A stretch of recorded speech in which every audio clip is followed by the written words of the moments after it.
Hello everyone and welcome on De Papier de Rêve channel. I'm Ursula and today I will be talking about a negative painting and how to keep white space in a painting. My subject today is some white wild flowers, a bit like dill flowers but in white. They are formed with a large umbrella shape and there is many roads leading to the main road.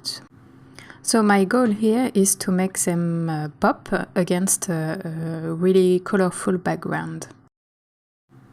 So as you may know, watercolor painting do not use a lot of white paint, but to make something white, we use white of the paper. So for painting my white flowers, I will paint around them and let the paper totally untouched with colors. And that's the technique we called negative painting. I have two similar paintings, one with dandelions, where all the colors are very soft and the gradients are all very soft, and another one with primroses, and there is a little bit more sharp edges on this one. But today I will use both of those techniques and make white flowers with some soft edges and some sharper edges.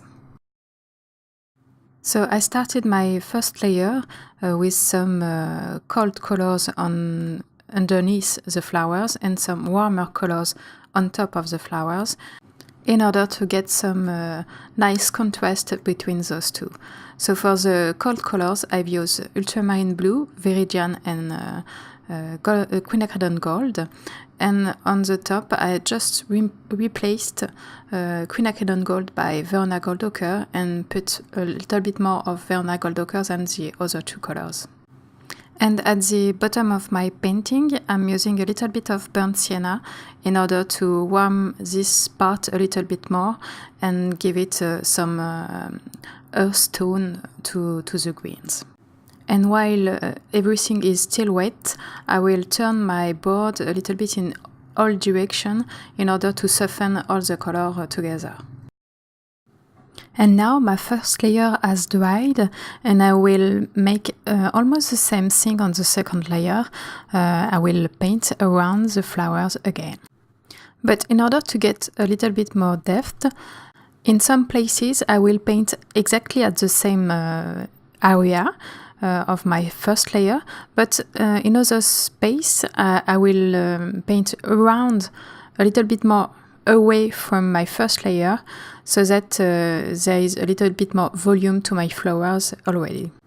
And I will be also careful to soften some edges in some places in order to get a variety of edges on my flowers and make them a little bit more interesting.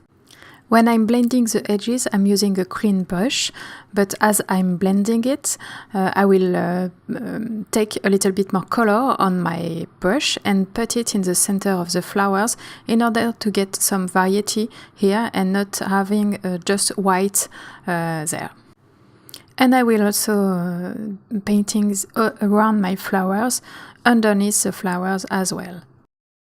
And with all these little elements, I'm getting some white flowers, but very interesting because I have hard edges and soft edges, and the white at the center is not totally white.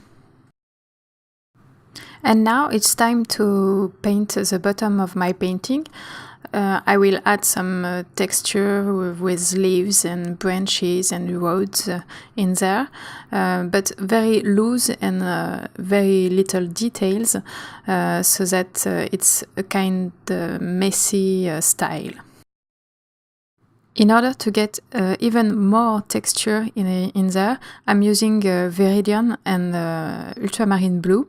And as well Quinacridone gold and burnt sienna, but those two colors, ultramarine blue and Viridian, are granulating colors, so that they create a texture by themselves. I'm trying here to be as random as I can in my brush strokes, but also by tilting my board in order to let the paint flow a little bit more, and I will help it to flow with my spray bottle, and this spray bottle will also add some granulating properties to my color. It will activate their properties and granulate even more. And now let's talk about supplies. I've used a silver brush black velvet 1/4 inch in a dagger shape, and also a Raphaël Petit Gris 903 number 12. For the color, I've used Ultramarine blue,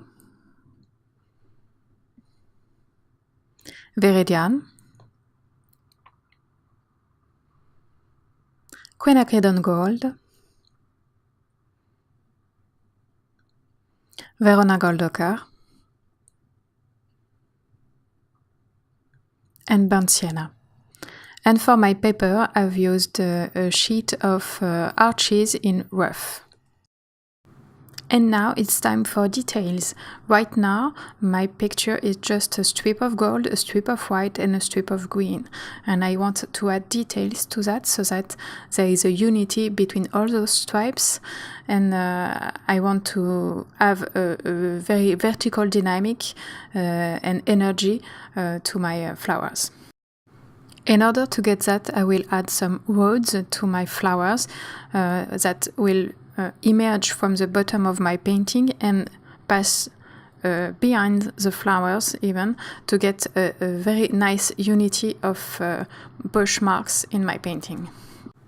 And I also want some depth in my different roads in my painting. So I'm changing the mix of green I'm painting with quite often, so that there is darker roads and lighter roads, as if they were in shadows and lights. Here I'm creating really a lot of brush marks in order to get that messy feeling I want, but I also keeping an eye that there is a unity between the bottom and the top of my painting. So if I add roads in the bottom, I will add also in the top of the painting, so that there is a link between them and they are a little bit more unified.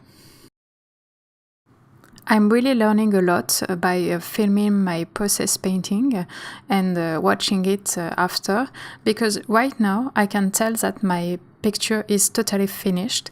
I don't have to add anything more, but I will, because I don't know how to stop. You will see later that I will add a lot of information at the bottom of my painting, and I didn't need that much information because my picture was balanced and quite unified right there. It's not the first time I've noticed this tendency to add some details even my painting is finished, and I have to keep an eye on that and try to stop myself a bit sooner in my next painting also. So right now I'm adding details that I don't need to, but I'm using a very dark color. It's a mix of ultramarine blue, burnt sienna and Viridian. At the first sight you may have the impression that I have used black, but no. I've just used these three colors, but in a very high density of pigments, so that they almost look black. I've chosen this subject because I like wildflowers, but I also wanted to see if I had made some progress in negative painting and keeping some areas of my painting totally white. And I think I do, because this painting is very nice balanced in the white and in the color parts, and it's still very interesting in all my edges. And I get some white flowers that are still interesting to watch too. And now this video is ending. I hope you like it. Thanks for watching. Please check the blog post for more information about it. I will put the link in the description box, and tell me what you think about this painting in the comments. See you soon.